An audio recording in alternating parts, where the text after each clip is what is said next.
Del precongreso. Bueno, como ya dijo Rafa, soy Sofía Salvador, soy especialista en terapia de mano y miembro superior y hoy vamos a ver un poquito del por qué existe la terapia de mano y por qué somos importantes los terapeutas de mano. Dentro del curso como tal de las controversias en cirugía de mano también existen muchas controversias que se dan con la terapia de mano y se basan en las decisiones postoperatorias que debemos tomar, ya sea en la estabilidad, en la cobertura, en la tolerancia tisular, que nos va a dar que sea una cirugía completamente exitosa, porque obviamente hay una rehabilitación de por medio. Puede ser una cirugía que estuvo estable, que hay una excelente sutura, pero si no hay una buena rehabilitación, probablemente la cirugía no termina siendo exitosa. Entonces, hemos hablado de muchísimas, mejor dicho, han hablado de muchísimas técnicas de coberturas, de fijaciones excelentes, pero es importante entender qué pasa después de la cirugía, cómo el tejido reacciona también, qué es lo que a nosotros como terapeutas nos llega, porque nosotros no trabajamos realmente sobre la fijación que hicieron ustedes, nosotros trabajamos sobre el paciente global, porque muchas veces no es solamente la fractura que hubo, la fijación que hubo, sino es todo lo que el paciente hace con esa mano y que se ve limitado y que muchas veces incluso psicológicamente se puede ver afectado, ¿sí? Entonces, esta conferencia parte de una pregunta importante. ¿Por qué la cirugía de mano gana en el quirófano y se consolida o se pierde en la rehabilitación? Y básicamente es porque no hay un buen manejo o no hubo el manejo, ¿sí?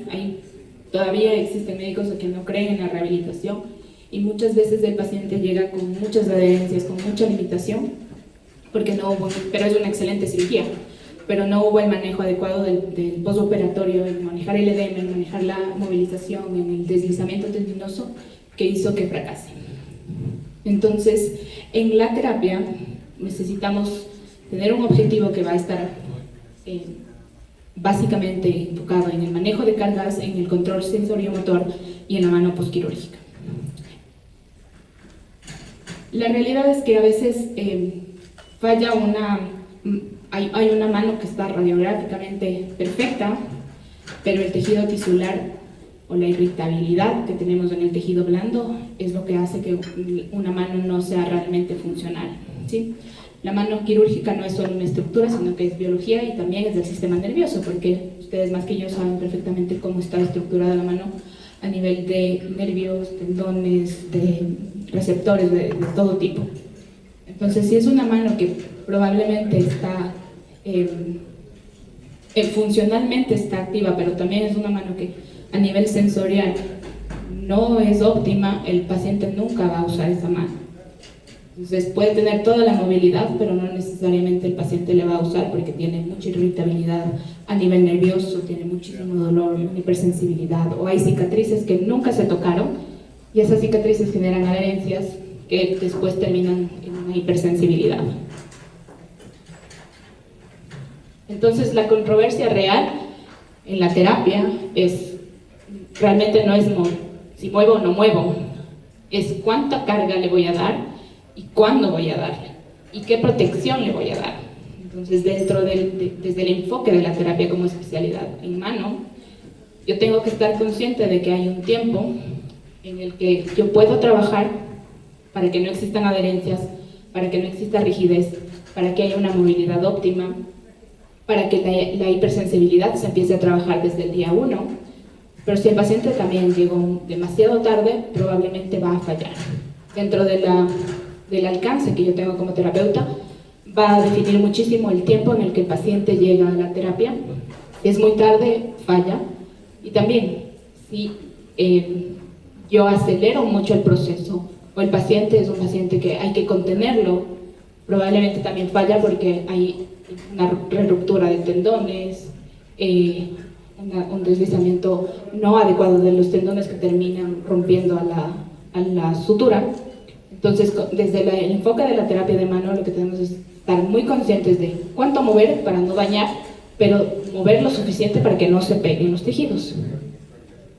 Y este es un claro ejemplo de que no siempre debo utilizar equipos y máquinas, que es lo que generalmente cuando uno piensa en terapia o en fisioterapia aquí en Ecuador, que es lo que más, la carrera que más fuerza tiene, digamos, que también está la terapia ocupacional.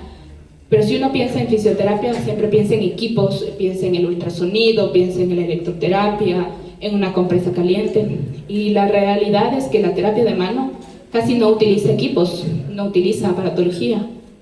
Muy poco, y en ciertos casos sí nos va a ayudar mucho la tecnología, pero no siempre la puedo usar, como es el caso de la paciente del lado izquierdo que está con las gafas de realidad virtual. Era una paciente que estaba embarazada, con una hipersensibilidad muy fuerte, y no podían darle ni medicación y tampoco podíamos utilizar aparatología, obviamente porque estaba en un tiempo de embarazo en el que no está permitido. Entonces, como especialista en terapia de mano, tenemos la oportunidad ahora de ayudarnos con esta tecnología que es la realidad virtual, que ayuda a bajar muchísimo el dolor, a perder el miedo al movimiento, a la kinesiofobia, que es en el caso de esta paciente con lo que llegó, y eso nos permite dar una movilidad más temprana con cierta protección, porque no necesariamente le voy a poner a hacer una actividad al paciente, sino le voy a dar una inmersión. Al darle una inmersión, el paciente quita el foco de ver su mano, primero lesionada, con suturas, al verse en una mano en la realidad virtual, que prácticamente es una mano más realista, le permite al paciente perder el miedo y hacer el movimiento, y esto nos permite bajar el edema, controlar el dolor y ganar movilidad. En el caso del lado derecho, en cambio, empezamos con movilidad protegida, en cierto rango de movimiento, con ayuda de la tabla canadiense, como podemos ver aquí, y yo voy cuidando el rango en el que yo quiero mover para proteger la cirugía que ustedes realizan, pero también para que el proteger no siempre es inmovilizar, sino que yo voy a proteger en cierto rango de movimiento que me permite, para no generar más edema, para no generar más dolor, y sobre todo para no dañar la cirugía. Entonces voy con un rango de movilidad protegida, puedo empezar con movilidad activa o puedo empezar solamente con movilidad pasiva con la ayuda de la tabla.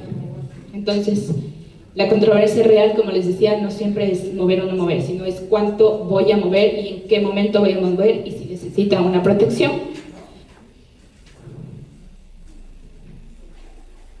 Entonces, ¿qué es lo que como terapeutas vemos?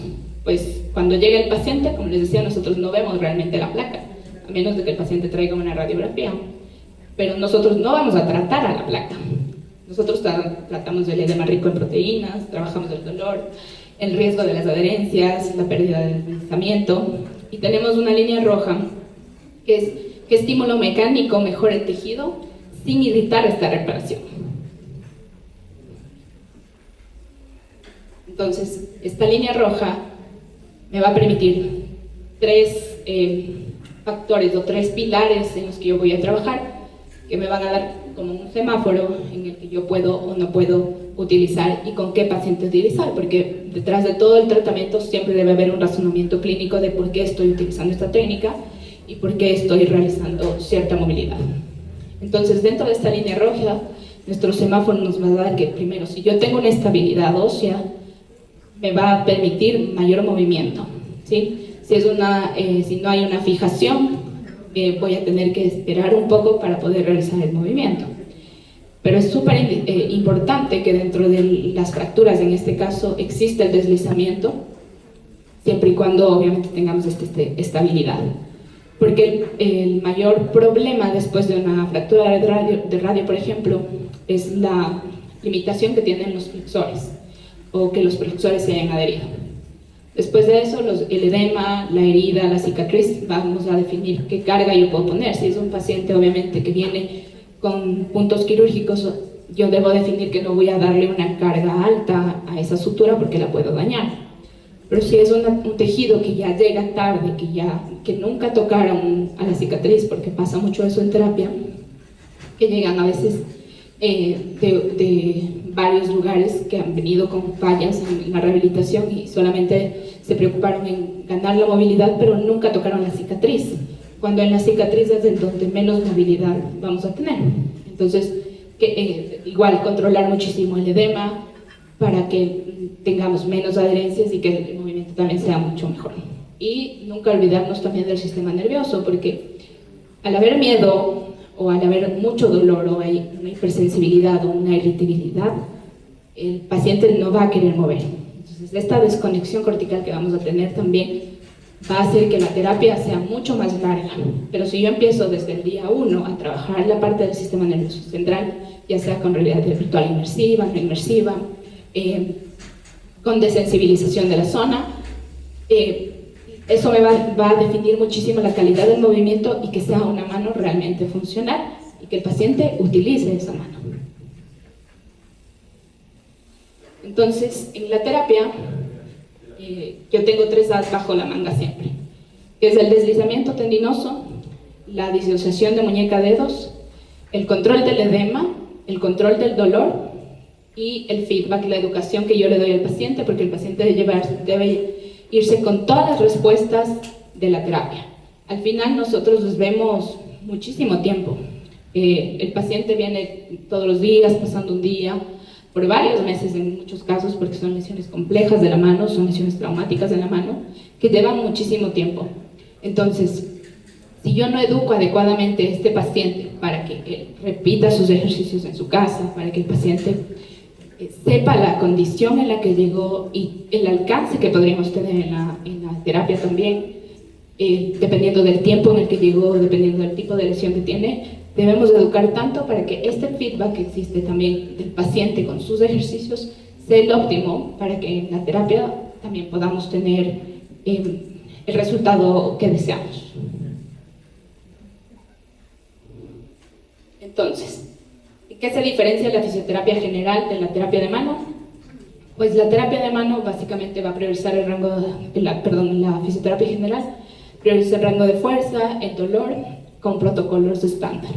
Pero en la terapia de mano vamos a priorizar la función fina, el deslizamiento tendinoso, el control sensorial, la destreza de la pinza, la discriminación del uso espontáneo, y vamos a tener herramientas en base a las decisiones que yo quiero tomar, y eso me va a servir a mí para que el paciente pueda replicar la terapia en su casa. Es decir, yo me puedo ayudar de férulas nocturnas, de férulas dinámicas para que el paciente pueda seguir haciendo su terapia en casa, y eso lo hace un terapeuta de mano. Otra diferencia es que en la terapia general solamente suele haber ejercicio terapéutico, como les decía en un inicio, agentes físicos y una que otra órtesis. Pero en la terapia de mano vamos a diseñar y ajustar todo el tiempo. Hay pacientes que tienen 3, 4 férulas en algunos casos, porque es lo que necesitan, porque no necesariamente tienen una sola lesión. Debemos controlar muchísimo el edema, la adherencia tisular, y cada día tenemos que ir cambiando el plan en base a lo que se va presentando en la terapia. Otra diferencia es que el fisio general detecta las complicaciones generales, pero no siempre tiene estas banderas rojas que nos alertan de que el paciente va bien o va mal. En cambio, la terapia de mano sí maneja las banderas rojas, si está habiendo ya una adherencia o si es que hay una sutura que se pudo romper. Reconocemos esa parte en la terapia y podemos tener un contacto directo con el cirujano para poderlo tratar a tiempo. Y otra de las banderas rojas que siempre estamos de alerta como terapeutas es identificar si se está presentando un síndrome de dolor regional complejo. Entonces, este es un ejemplo de lo que hace un terapeuta de mano. En el primer caso tenemos una férula para una parálisis radial que nos va a ayudar a estimular al nivel nervioso el nervio mientras el paciente va haciendo la terapia. En el otro caso tenemos una férula para un mallet finger. En la mitad tenemos una férula estática y dinámica para una lesión de tendones flexores, una reparación de tendones flexores, igual que la superior del pulgar, que es una férula dinámica para una lesión de tendón extensor, y tenemos otra férula que es de movimiento relativo cuando hay lesiones igual de tendones extensores. El control del edema, como les decía, el manejo de las cargas adecuado, el deslizamiento tendinoso, la aprehensión, la pinza, la propriocepción que trabajamos en etapas más avanzadas o no necesariamente, porque detrás de este razonamiento clínico yo debo entender que si ya hay una inestabilidad No necesariamente debo pasar a una etapa avanzada para empezar con la propiocepción. Puedo empezar desde el día 1 también con estos patrones. Y la terapia virtual, la realidad virtual no inmersiva en este caso. Entonces, ¿qué quiero que se lleven a su casa y a su trabajo? Es que el resultado depende de la carga dosificada y no solo de la inmovilización. El edema y el dolor son variables terapéuticas que no son síntomas secundarios realmente. Y la derivación temprana más la comunicación bidireccional hace que haya menos complicaciones y mejor función en el paciente. Todos trabajamos en equipo y creo que parte de tener un equipo multidisciplinario hace totalmente la diferencia en el resultado real de una mano que sea funcional y que sea una mano que use el paciente. La cirugía pone la base, pero la terapia de mano convierte esa base en una función segura. El mejor resultado ocurre cuando el quirófano y la terapia de mano hablan el mismo idioma. Y una cirugía alcanza su verdadero éxito cuando se acompaña de un proceso de rehabilitación adecuadamente estructurado. Es decir, la terapia no es una receta que uno sigue y que a todos los pacientes voy a utilizar ultrasonido, electroterapia ni nada de eso, sino que detrás de cada terapia siempre va a haber un objetivo terapéutico que está alineado con el objetivo que tiene el paciente de recuperarse. ¿Qué es lo que hace? ¿Qué quiere volver a hacer? ¿Qué hacía antes de su lesión? ¿Y qué es lo que más le afecta también para poder, en base a eso, nosotros tener nuestros objetivos terapéuticos y trabajar dentro de la terapia con esos objetivos?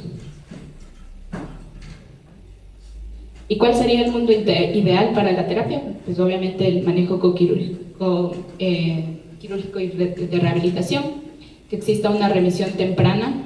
Muchas veces los pacientes llegan tarde porque el médico no tiene un terapeuta de confianza al que le puede remitir, entonces obviamente prefiere cuidar un poco la cirugía que hizo y después remitirlo a terapia.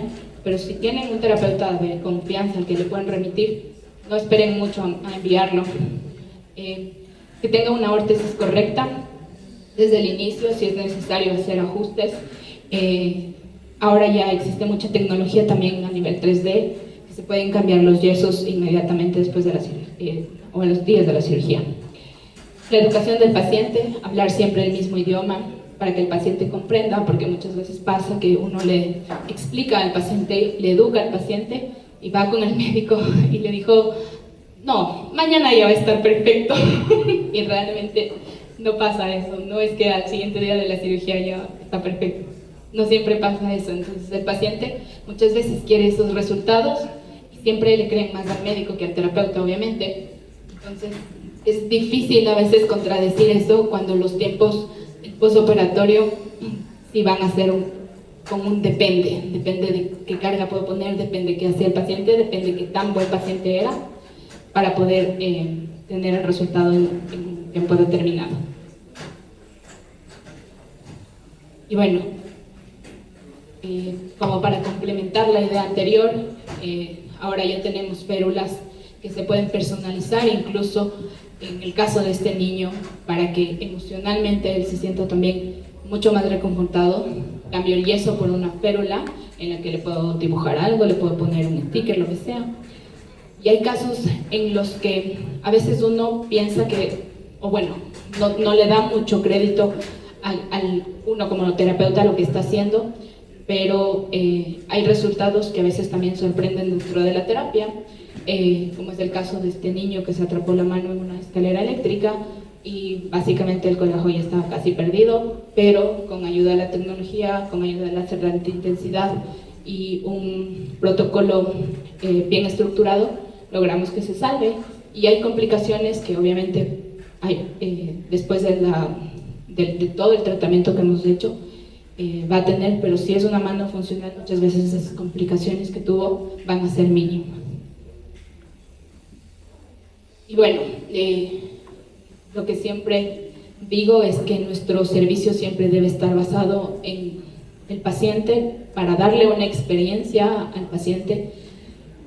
Todo nuestro tratamiento debe estar centrado y pensado sobre el paciente, y somos un rompecabezas, porque si no existe la cirugía de mano y no existe la terapia de mano, el rompecabezas va a estar incompleto.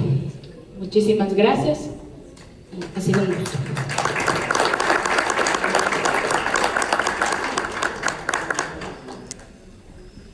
¿Alguna pregunta?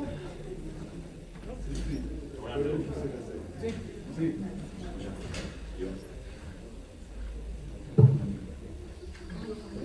Ahí viene el micro.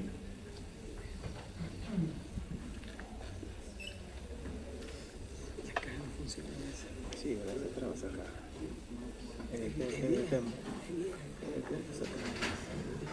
Sofi, felicitaciones por semejante conferencia, ¿ya? Veo tu capacidad y tu experiencia, tu experticia, y eres distinta al resto de manejos que nosotros vemos por acá, así es que felicitaciones. Quisiera preguntarte, ¿qué pasa con, algo mencionaste, la distrofia simpática refleja, el SUDEC, ¿no? A veces el cirujano puede operar bien, tú también empiezas la rehabilitación, pero ¿cómo conducirías un caso así? Ahora, ya como les decía, yo estoy incluyendo muchísimo en la terapia de la realidad virtual, y es de lo que tiene ya mucha evidencia, especialmente sobre el síndrome de dolor regional complejo. Hay que educar muchísimo al paciente porque son procesos largos, también depende mucho de la genética, obviamente, del paciente, y dentro del protocolo, digamos así, siempre va a ser, obviamente, mucho deslizamiento, mucha desensibilización con algunas técnicas de cepillos, de vibración, que reacciona muy bien también a la vibración, el tejido, especialmente la educación, y es muy importante tener el trabajo en un equipo multidisciplinario, porque sí, obviamente son pacientes que sí o sí requieren neuromoduladores. Entonces, hay técnicas que también se pueden utilizar que son un poco más invasivas, que es la neuromodulación con agujas, pero en la mano realmente, menos de que ya sea un caso complejo que no está saliendo, lo hago, pero prefiero no ser tan invasiva en un inicio. Muchas gracias. Yo iba a hacer un comentario. Sí. Comente. Sí.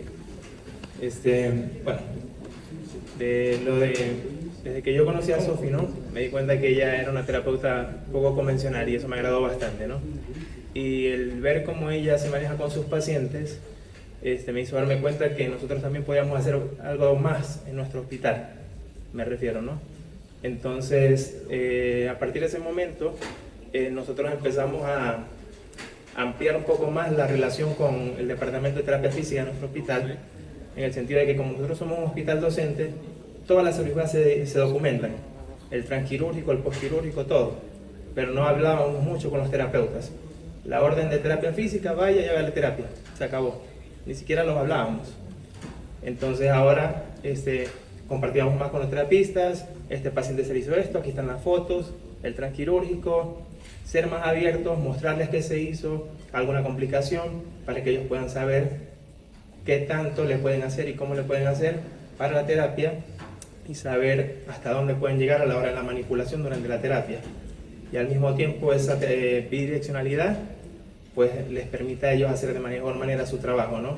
Esa fue una parte que me agradó bastante, ¿no? Y el otro tema es de que la parte de la comunicación y el seguimiento continuo. Entonces eso me pareció muy enriquecedor en el manejo de cómo ella maneja a sus pacientes. Y bueno, eso me enriqueció bastante desde el momento que yo la conocí a ella, y bueno, creo que todos podemos aprender de eso. Gracias. Muchas gracias. Gracias, Andrés. Gracias, Sofi. Bueno, ahora sí vamos a el debate. La modalidad va a ser un debate entre las universidades y cada uno de sus representantes. El doctor Martínez va a moderar.